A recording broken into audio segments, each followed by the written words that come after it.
Oi, gente! Esse é o episódio de número 28 do podcast do Tambor Carioca. E o assunto hoje é arte pra quê? Bom, antes da gente começar a falar sobre o assunto, queria lembrar que o Núcleo Cultural Tambor Carioca, em formato online, né, além das nossas aulas de canto, bateria e percussão, nós temos às segundas-feiras a teoria do ritmo.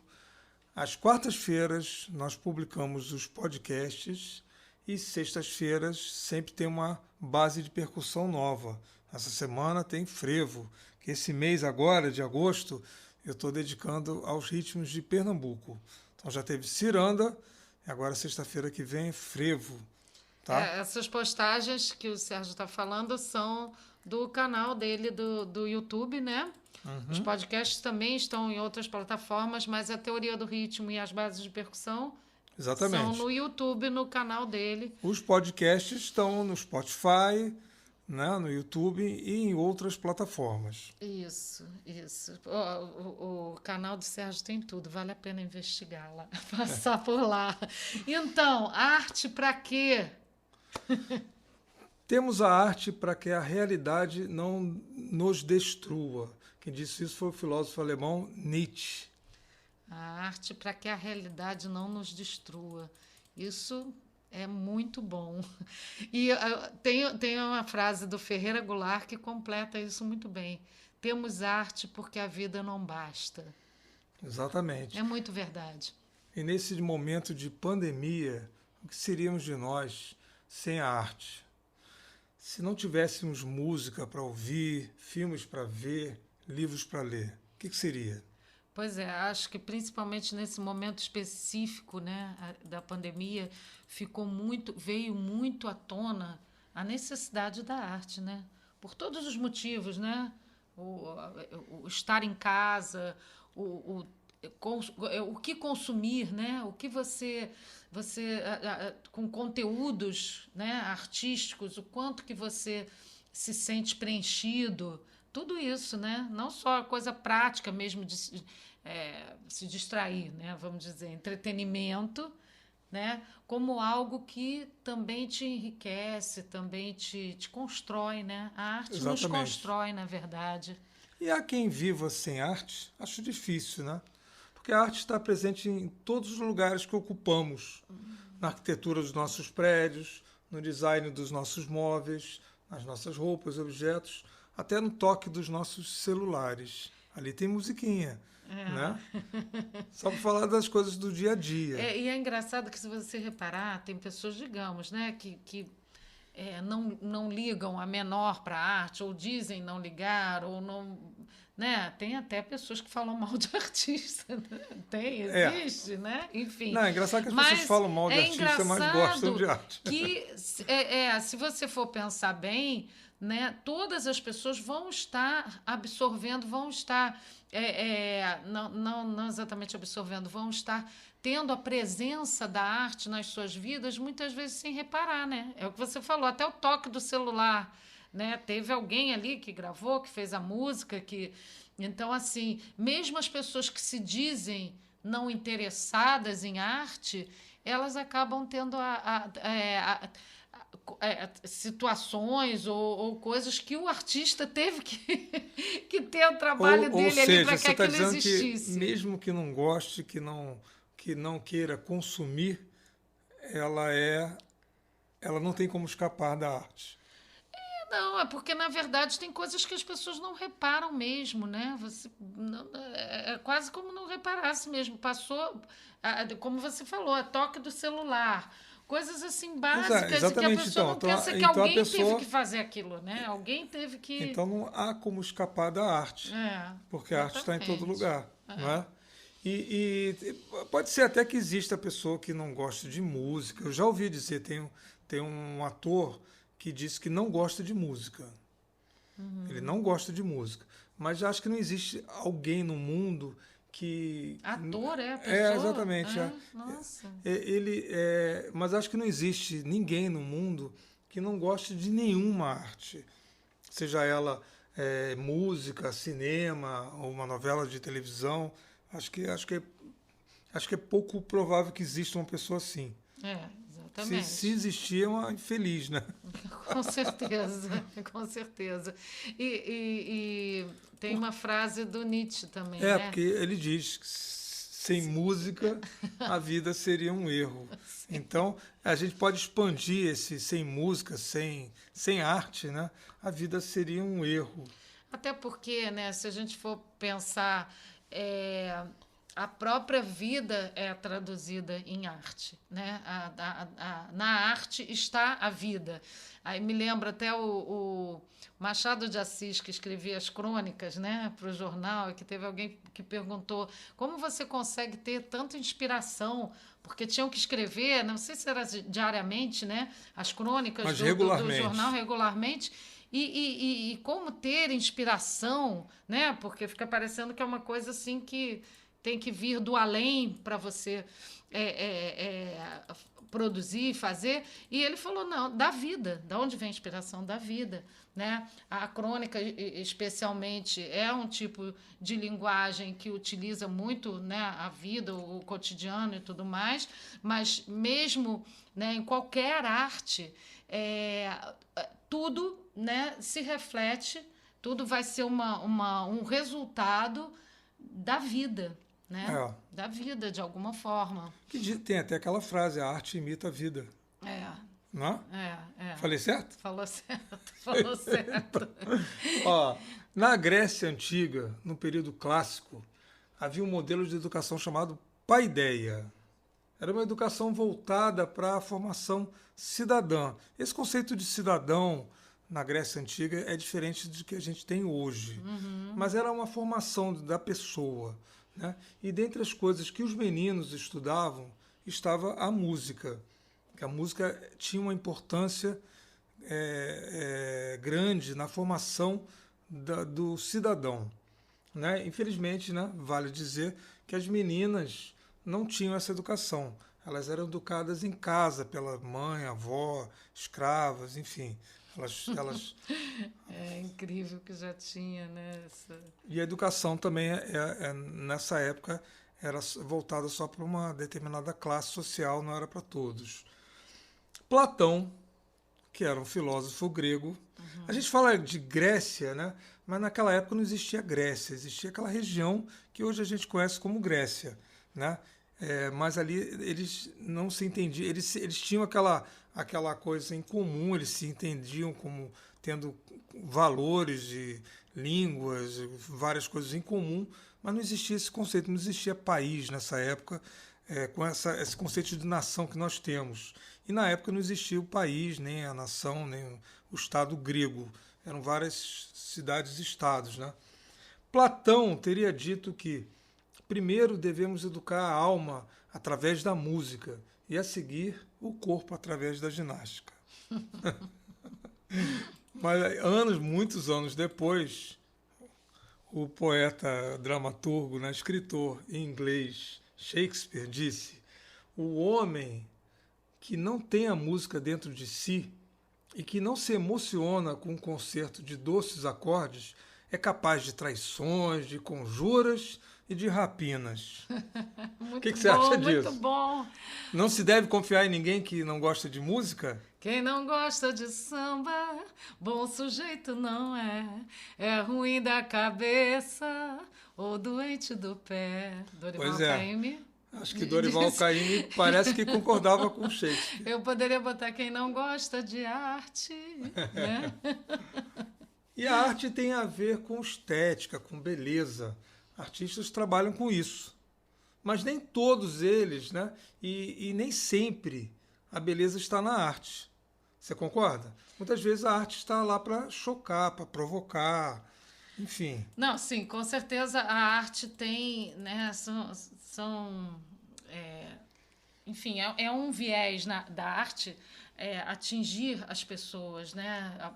Aquela arte que é uma arte provocativa, que é uma arte que transforma, que é uma forma de voz, né? De colocar a voz para alguma coisa, para transformar, né? Muitas vezes para transformar uma sociedade, para fazer refletir, para você pensar sobre alguma coisa. Então, tem essa função, com certeza, né? Então, assim, a arte como beleza também a gente pode pensar o seguinte, né? Tem a arte, a estética mesmo e a beleza, quando você fala principalmente das artes plásticas e tudo mais, né? Mas tem uma coisa interessante que eu gosto de pensar em relação à arte também, quando a gente fala do que é belo, né? Então a gente vê, por exemplo, um filme, às vezes, que conta uma história triste, que tem cenas, inclusive, pesadas, né? Enfim, de algo que não é exatamente belo, mas é um belo filme, né? Você trazer coisas que na própria vida ali não foram bonitas, não foram belas, e você trazer aquilo para uma obra de arte que se torna uma bela obra de arte. Aí estou viajando para um outro canal aí da beleza, né?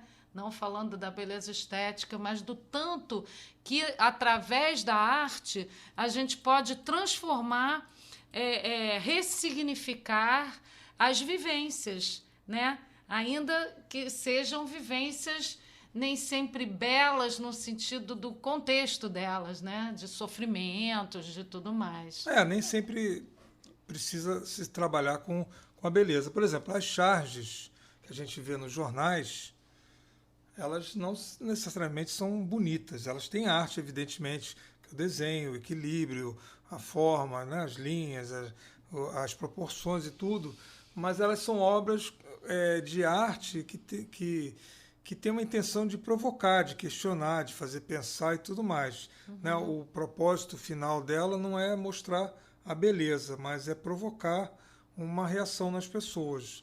Não é isso? E essa coisa que você falou de provocar, né? Na verdade, assim, tem a arte que tem a intenção de provocar realmente alguma coisa e tem aquela que ainda com não exatamente com essa intenção definida, ela vai provocar, né? Exatamente. Bom, uma vez eu fui numa exposição sobre design em São Paulo. E aí lá eu aprendi que antes de existir a profissão de designer, né, os produtos assim como enceradeira, liquidificador, cafeteira, eram projetados pelos engenheiros, pelos técnicos, né? Mas eles tinham um acabamento final, a forma final era feita por artistas, né? Que davam aquela cara bonita, que é o que atrai, né? Inclusive, né? Aí, anos depois, foram surgindo artistas que começaram a trabalhar nessa função, né? Do designer, né? Então são os designers que não deixam de ser artistas, né? Sim, com certeza. E eu tenho uma frase também que eu queria falar agora, que é um pintor suíço-alemão chamado Paul Klee. Acho que eu falei certo, tá? Antes de fazer o podcast, eu procurei saber. Tinha gente que falava Paul Klee, mas acho que é Paul Klee, porque ele era suíço-alemão. Ele disse, né, que a arte não reproduz o que vemos, ela nos faz ver. Exatamente. É o que eu estava falando. Na verdade, assim, a arte, para cada um, ela vai atingir de uma forma diferente, né? Ela nos faz ver, vai fazer me ver, vai fazer com que eu veja diferente de você, né? Ela vai, não é, o artista não vai ter a capacidade de controlar, nem a intenção, tudo que a gente vai absorver daquela arte, né? Pode ser. E eu estava lembrando aqui que tem um quadro dele que eu gosto muito, que é o Senécio, que é de 1922. Bom, o cientista Albert Einstein certa vez disse que se eu não fosse físico, provavelmente seria músico. Muitas vezes penso na música, vivo meus devaneios na música, vejo a minha vida em termos de música. Não sei dizer se teria feito algum trabalho criativo de importância na música, mas eu sei que o meu violino extrai a maior alegria da vida. Einstein sempre usou a criatividade na ciência. Ele falava que o laboratório dele era a cabeça dele, que ele era um físico que não tinha... Ele trabalhava dentro da cabeça dele. É dele também a famosa frase: os maiores cientistas também são artistas. Ele dizia que era artista o suficiente para usar sua imaginação livremente. E completava dizendo que a imaginação é mais importante do que o conhecimento, pois o conhecimento é limitado e a imaginação envolve o mundo. Isso é muito interessante, porque fala também da importância da criatividade, da arte, independente de que profissão você tenha, né? Então, assim, o estar disponível para a imaginação, para a criatividade, né? Para tudo que você possa transformar enfim, se inspirar, né?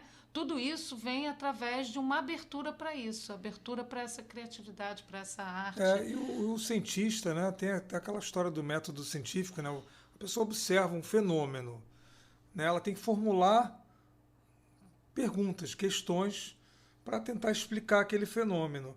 Aí já está uma forma de criatividade. Né? Você vê uma coisa, você vai inventar um monte de coisas antes de começar a testá-las, as suas hipóteses. Né? Então, as hipóteses são fruto de criatividade. Porque você observa e depois você vai criar hipóteses, vai testar, e o fato de testar também, você vai ter que usar criatividade. Como vai testar? Vai testar para quê? Como assim? Qual vai ser o processo? Então, a criatividade ela faz parte também do processo do trabalho do cientista. Né? É muito, muito importante assim, que todas as pessoas tenham esse exercício criativo na vida de alguma forma, né? E uma forma de desenvolver a criatividade é fazer coisas artísticas. Exatamente. Né? A arte pode nos provocar sensações diferentes. Você tinha falado isso agora há pouco. Quer dizer, a gente não reage da mesma forma, não entendemos a arte da mesma forma. Você pode botar um quadro, um filme, uma música, pessoas vão reagir diferentemente. Exatamente, era isso que eu estava querendo falar aquela hora, assim, que eu e você, né, nós vamos reagir de formas diferentes, a arte vai nos afetar de maneira diferente e também em momentos diferentes.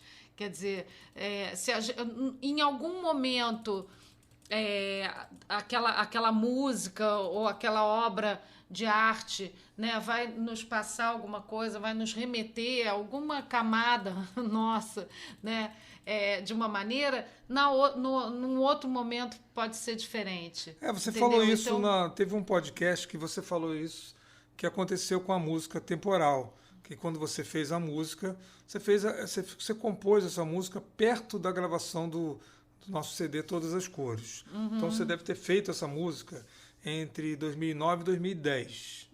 Né? Aí você falou que agora, em 2021, você ouviu a música, mas ela te passou uma sensação diferente. Né? Ela teve não como é que chama? Ela te mostrou uma coisa diferente, né? na verdade, essa música ela tem uma letra que quando eu ouvi recentemente, pensei na letra dela, eu falei, nossa, como ela se encaixa com esse momento, né? Na pandemia, a questão de um tempo que a gente espera passar, que a gente sabe que vai passar, que é prometido, né? Que ela fala, assim. vai passar o tempo de me perguntar, pra chegar, vou deixar o tempo de esperar, pra ser o que será. Né? Aí fala, mas agora ainda é temporal, e um tempo que eu não sei o que serei, o que saberei afinal. E por aí vai falando nesse sentido. Que o temporal, por mais forte que seja, ele passa um dia. Né? Então, uma música que quando eu vi me bateu diferente, óbvio, né? Agora falei, daria para ter sido feita agora, né? Nesse momento. E vamos falar das trilhas sonoras das nossas vidas? É engraçado que a música ela tem essa capacidade assim, né, da gente ouvir e parecer que a gente está no lugar, né? A gente ouve a música, fecha os olhos, sente até cheiro, né? Do lugar, assim, te remete imediatamente àquela situação, uma capacidade de atingir, né, a sua memória e tudo. Vamos falar de algumas músicas assim da nossa vida? Eu tenho, por exemplo, na casa dos meus pais, né, aquela época da geração deles, que era muita música brasileira, o melhor da música brasileira, né, que a gente ouvia o tempo todo. Então, eu lembro muito de Chico Buarque, a Clara Nunes, né, que agora eu fiz o show. Clara Nunes, eu até falo no show que desde sempre fez parte da trilha sonora, né, da minha vida e muitos outros, né, dessa época. Exatamente. São dois exemplos que eu tenho também. Os meus avós moraram cerca de 10 anos, eles moraram em São Paulo. Então era frequente a gente viajar para visitá-los ou eles virem nos visitar, né? Mas quando a gente ia viajar para São Paulo, a gente ia muitas vezes de carro, ouvindo rádio, né? Na época não tinha toca-fitas, era muito difícil. Acho que nem existia, sei lá, não me lembro de... A gente ouvia rádio e as rádios tocavam. E dessa época, assim, dessas viagens, quando eu era criança, eu me lembro que foi quando eu decorei a letra de Aquarela Brasileira, música do Silas de Oliveira, que o Martim da Vila gravou, né?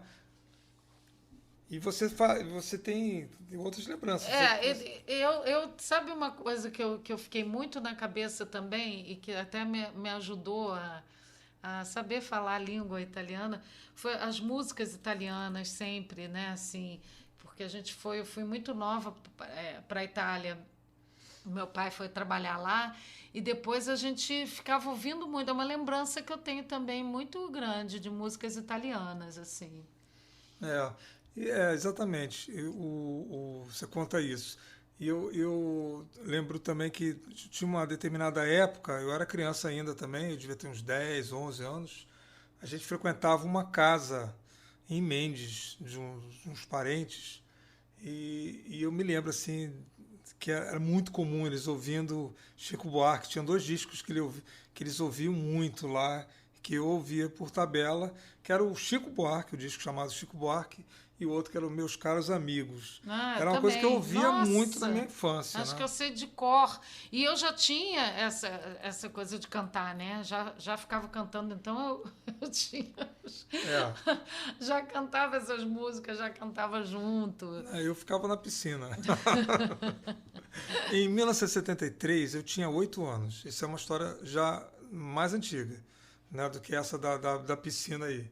E aí os Secos e Molhados lançaram aquele LP na época, né, que tem aquela foto das cabeças na mesa, né, e eu me lembro muito bem disso, eu pedindo para minha mãe, eu acho, meus pais, comprarem esse LP, que eu tenho até hoje, né, e depois eu comprei CD, edição especial, né, comemorativa e tudo, e são músicas que eu ouço até hoje, né, e que me influenciaram muito na minha maneira de compor e escrever música, né, escrever letras. Nossa, Secos e Molhados também. A gente brincava de imitá-los e tal. E eu tinha já com essa coisa de cantar as músicas, a voz do Ney Matogrosso, né? E os tons dele eram ótimos para mim. Então, mas quando lançou o LP, você era criança.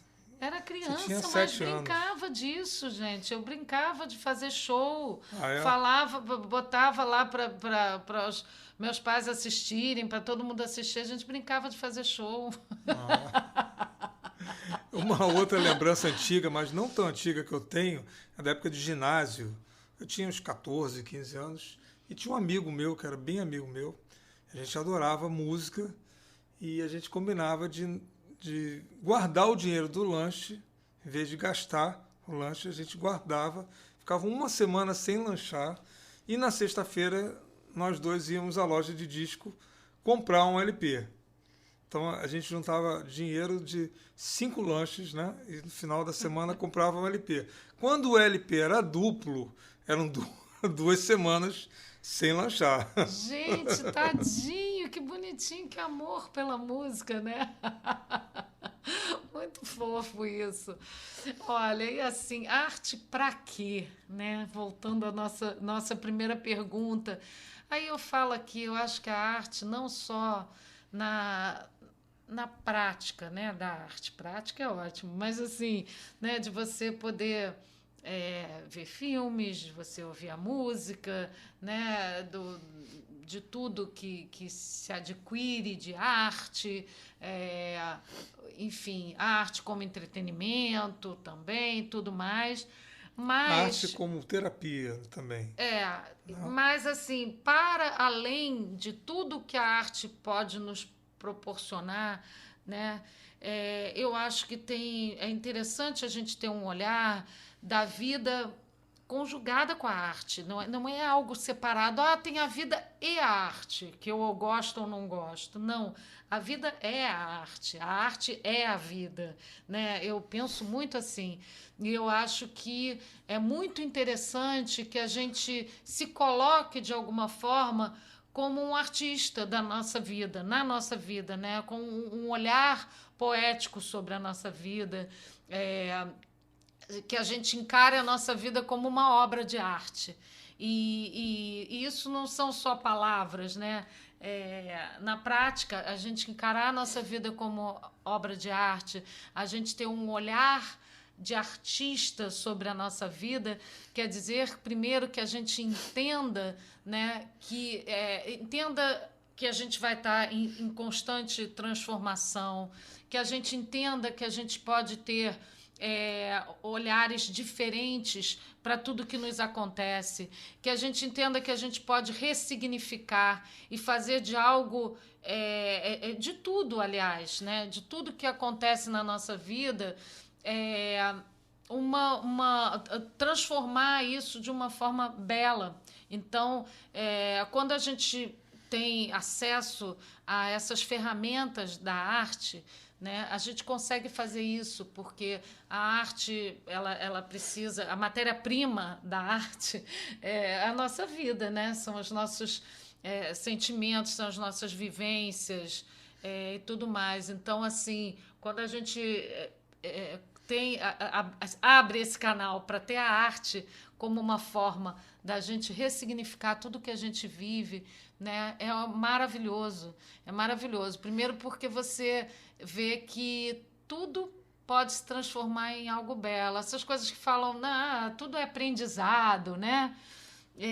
Quando você vê realmente aquilo transformado em uma obra de arte, por exemplo, se eu faço uma música, né, por causa de algo que eu estou vivendo ou de algum sentimento, e uma pessoa que ouve, aquilo bate nela de uma forma, se identificando, né? Ela se identificando com aquilo já foi bom, já foi ótimo. Eu ter passado por aquela vivência, né? Porque aquilo eu pude trazer, né, em forma de arte para uma outra pessoa e aquilo tocar aquela outra pessoa. Porque assim, a arte, ela nem sempre te transforma, mas só o fato, às vezes, de você se identificar com aquilo, de você falar, é exatamente isso que eu estou sentindo, essa dor eu também sinto, né, o poeta botou nas palavras dele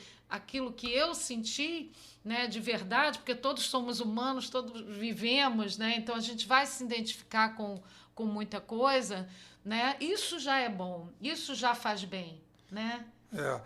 Eu me lembrei agora, você estava falando isso de coisas que acontecem conosco, que nem sempre são boas, às vezes são coisas ruins que acontecem conosco, né? E me lembrei de um exemplo do que aconteceu com o Pixinguinha. Pixinguinha uma vez foi tocar num hotel e ele foi barrado na porta porque era negro e ele teve que entrar pelos fundos. O porteiro pediu desculpas e tudo, ele tinha uma ordem a cumprir, né? Explicou que ele não podia entrar e o Pixinguinha, que era gente boa, não se importou com isso. Era para se importar, mas não se importou, né? Deixou, já devia estar acostumado a ter portas fechadas, né? E tudo mais. Foi pelos fundos, não. E estava alguém, eu não me lembro quem estava com ele, falou: mas Pixinguinha, você tinha que reclamar, não sei o quê, não sei o quê. Aí, eu sei que ele falou, nessa história, ele falou a palavra lamento 3 vezes, né? E aí essa pessoa que estava do lado do Pixinguinha falou: mas se tiver, né, fazer alguma coisa. Acho que ele sugeriu do Pixinguinha fazer uma música, e o Pixinguinha fez um choro lindo chamado Lamentos, que eu adoro, uso para, inclusive, com meus alunos de pandeiro e tudo mais. É uma música linda e que veio de uma experiência ruim, né? Isso que o Pixinguinha, então, era uma coisa assim, incrível, né? Que ele, de uma coisa ruim, ele devolveu uma obra de arte. Porque não adianta a gente achar que a vida vai ser só boa, né? A gente vai ter... Na vida tem as nuances da própria vida, né? De momentos bons, momentos ruins, momentos de insegurança, de dúvida, de certezas, tem a vulnerabilidade que, né, o tempo todo. Então, assim, se a gente puder ter a certeza não do que vai acontecer, nenhuma certeza de que sempre é bom e tudo mais, mas a certeza de que a gente possa fazer do que vier da vida alguma coisa de bom, alguma coisa de bela, né? Isso já é maravilhoso. Então, eu acho que todo mundo tem que pensar, né, em poder transformar a sua vida em arte, né? Inclusive, se puder realmente fazer alguma coisa artística, é o melhor, porque quando você faz de verdade algum tipo de arte, que seja, né, por um hobby e tudo isso, isso realmente é transformador, né? E se não quiser fazer uma coisa artística, mas que incentive a arte e os artistas, né? De uma forma ou de outra, consumir a arte, divulgar a arte, compartilhar, né, as coisas, né? E ter esse olhar, né, sobre a sua própria vida, assim, né, de você poder, muitas vezes, assim, você passa por uma situação, escreve. Você não é escritor, mas escreve. Você vai ver que podem sair palavras bonitas, né? Então, é isso. Acho que arte, para quê? Para tudo. Para tudo. Para a gente se sentir vivo, para a gente expressar a vida, para a gente deixar registrado as coisas mais significativas, né? Talvez, do ser humano, para a gente deixar expressado coisas que a gente não saberia que existiram, né? Assim, que as pessoas sentiram, enfim, tudo isso. É muita coisa. Acho que eu falaria horas aqui, divagando sobre o tema. A gente pode fazer um episódio, uma continuação. Arte pra quê? 2. Então é isso, gente. Vamos nos despedindo. Beijos da família Tambor Carioca. Até quarta-feira.